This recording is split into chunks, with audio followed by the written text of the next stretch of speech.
Mes amis, bien le bonjour. Ce livre, Les Grandes Trahisons, est en train d'exploser sur Amazon. J'aimerais vous dire pourquoi j'ai eu à écrire ce livre, pourquoi j'ai eu la triste tâche de l'écrire. Juste, je vous donne quelques exemples de trahisons.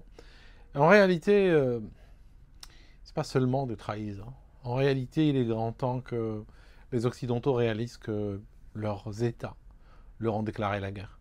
C'est vrai que ça paraît très subversif dit comme ça. C'est vrai que si c'est la première fois qu'on l'entend, on est un petit peu, voilà, on est un petit peu dubitatif, mais ça se résume comme ça. Si t'aimes pas ce mot, tu peux toujours le changer par autre chose, mais la réalité c'est qu'ils ont décidé, les élites des pays occidentaux ont décidé de les détruire sur tous les plans. Je vous raconte une petite histoire. Lorsque la princesse Diana est morte à Paris, vous vous rappelez de cette histoire, c'était grosso modo en 97. Elle s'était prise, c'était l'épouse de Charles, Charles qui est le roi aujourd'hui. Et en fait, ils avaient divorcé, tout ça, elle était en France, et puis voilà, elle est morte dans un accident, un petit peu, bon, un accident se comprend, sous le pont de l'Allemagne. Ils se sont pris le 13e pilier, et voilà, radical. Il y a une image qui a fait le tour du monde où on voyait des soldats britanniques porter le cercueil. Quand elle a été rapatriée, quand son mari et ses enfants sont partis chercher le corps, ils vont la rapatrier donc de Paris, elle arrive à Londres, et puis bon, à la descente d'avion, elle est transportée, le cercueil, couvert du drapeau de la famille royale, et donc transporté par des soldats. Et ils ont dû choisir, n'est-ce pas, des soldats triés sur le volet pour cette tâche importante, en même temps honorifique, en même temps ce que vous voulez, cérémonial, n'est-ce pas? Eh bien, on apprend qu'il y a à peu près 2 ans, l'un de ces soldats qui portait le cercueil est mort en SDF, en ayant gelé de froid. En fait, il a été abandonné par l'administration, il a été abandonné par l'armée, il a été abandonné par tout le monde.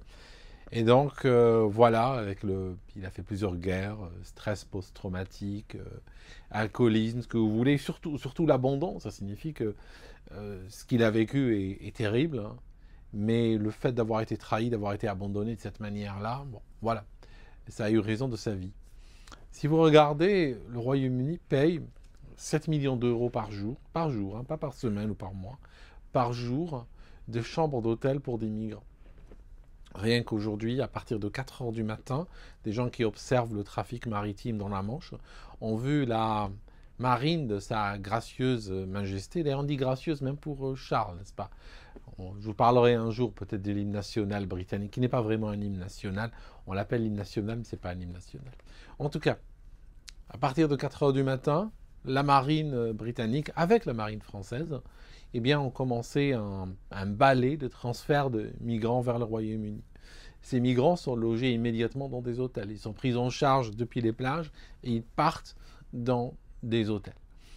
D'ailleurs, l'État garde plusieurs centaines de chambres vides d'hôtels, juste pour avoir du battement, juste au cas où il en a besoin. Ça signifie qu'il prend toujours ce dont il a besoin et il rajoute quelques centaines de chambres qui restent vides à l'année, juste si jamais, comme ça, qu'on ne prenne pas le risque, n'est-ce pas, qu'un SDF finisse, qu'un migrant finisse à la rue. C'est pas comme ces militaires qui vont se battre, c'est pas comme ces militaires qui portent les cercueils de la famille royale et tout ça qui ne valent strictement rien.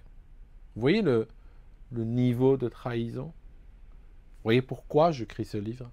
Je vous donne un autre exemple, toujours dans la même thématique. Et dans ce livre, je parle de France, je parle d'Allemagne, je parle du Royaume-Uni.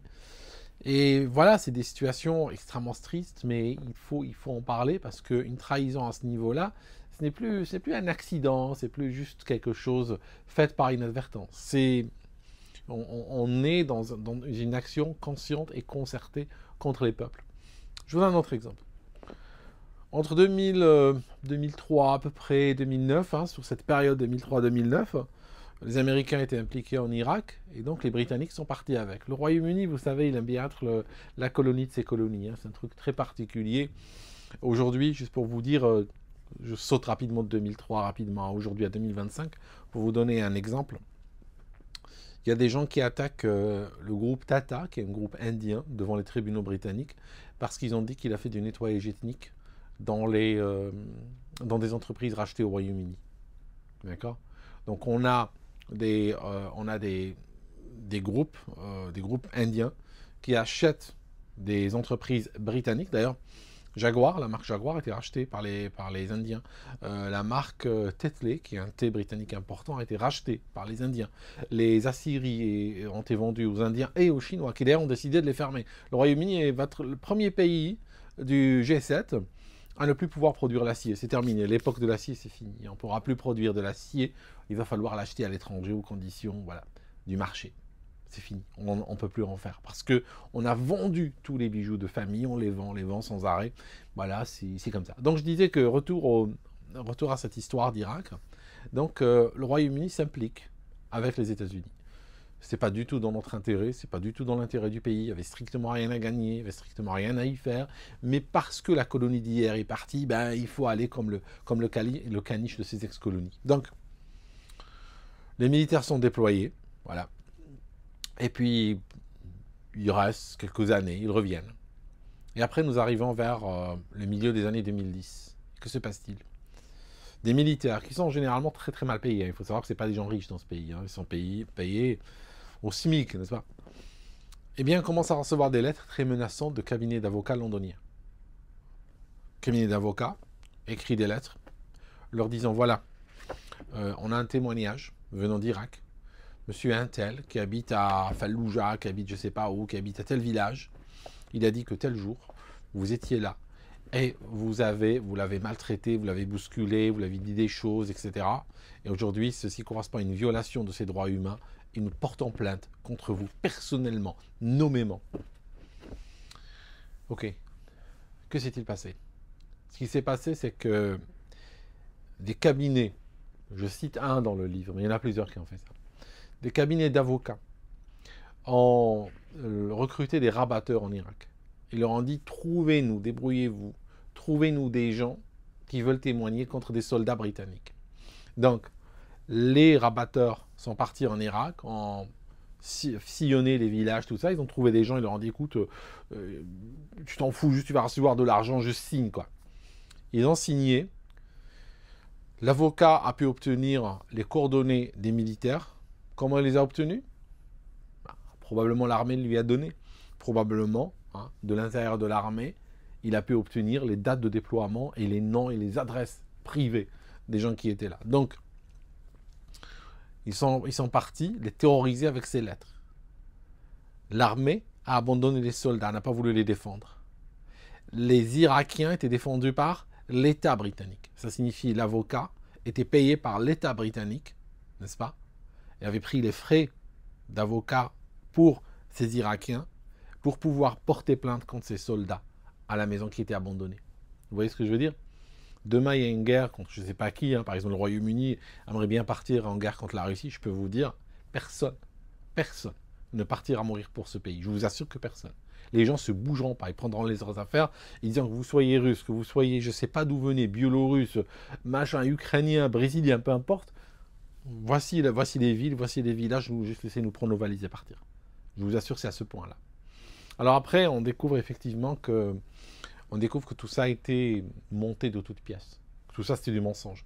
Ça signifie qu'en réalité, l'avocat avait payé les rabatteurs qui, eux, ont payé des gens pour jouer les victimes. Ça signifie que toutes ces accusations étaient fabriquées de A à Z. C'était en violation de toute code d'éthique, en violation de la loi, en violation de tout ce que vous voulez. Tout ça, ça ne tenait pas la route. C'était des accusations complètement non fondées par des gens qui étaient payés, n'est-ce pas, pour les formuler, afin de porter plainte et obtenir des dédommagements de soldats britanniques. En les forçant à vendre leurs biens, en les forçant à vendre la maison, tout ça, en les attaquant pour prendre des biens. Et bien entendu, l'avocat qui agit au nom des victimes irakiennes aurait pris la part du lion, n'est-ce pas? Alors il dit à la victime irakienne, tu signes ici, 90% c'est pour ma gueule, parce que moi je te représente, 10% pour toi. Donc si j'arrive à pousser les militaires à vendre le foyer qui est au-dessus de sa tête, vendre sa bagnole, machin, on ramasse le pactole. De toute façon, une bonne partie des frais judiciaires sont déjà pris par l'État, et le reste est pris par ce qu'on arrive à faire cracher la victime. La victime, donc le soldat britannique. D'accord? Tout ça soutenu par l'État britannique. Ok? Alors finalement, l'affaire s'est effondrée, bien sûr, parce qu'il y a eu scandale, parce que des médias en ont parlé, donc il fallait bien sévir. L'avocat n'a pas été condamné, enfin il a été condamné du sursis, il ne fera pas un jour de prison, et il n'a pas payé parce que ne pouvait pas dédommager les victimes parce qu'il s'était arrangé pour transférer tous ses biens et tout ça. Il les a transférés dans des trusts à l'étranger, dans des holdings, etc. Il a dit, moi j'ai rien, j'ai pas le sou, vous venez chez moi, s'il y a quelque chose à prendre, vous prenez. D'accord? Vous voyez le degré de trahison. Et c'est pas un cas ou deux ou trois ou quatre ou 12 ou 100 ou 500. C'est du quotidien, tous les jours. Ça signifie qu'à un moment donné, il est grand temps de réaliser qu'il y a quand même une guerre qui a été déclarée.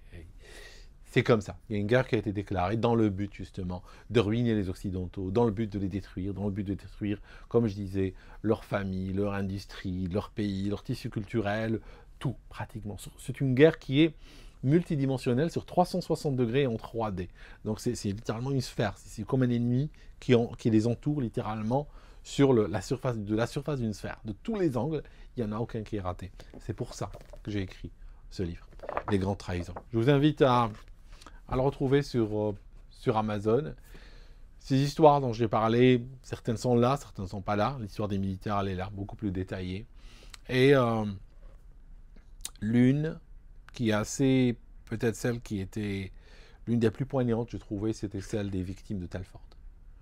Les victimes de Telford, j'en parle, je vous donne des vraies raisons pour lesquelles elles ont été ignorées.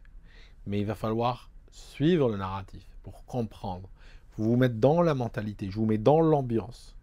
Et une fois que vous rentrez bien dans l'ambiance, à ce moment-là, quand je vous donne la raison pour laquelle elles ont été ignorées, vous l'aviez déjà deviné avant. D'accord? Ça devient naturel. Ok. Merci mes amis d'avoir écouté cette vidéo jusqu'ici et on se voit dans une prochaine. Très bientôt.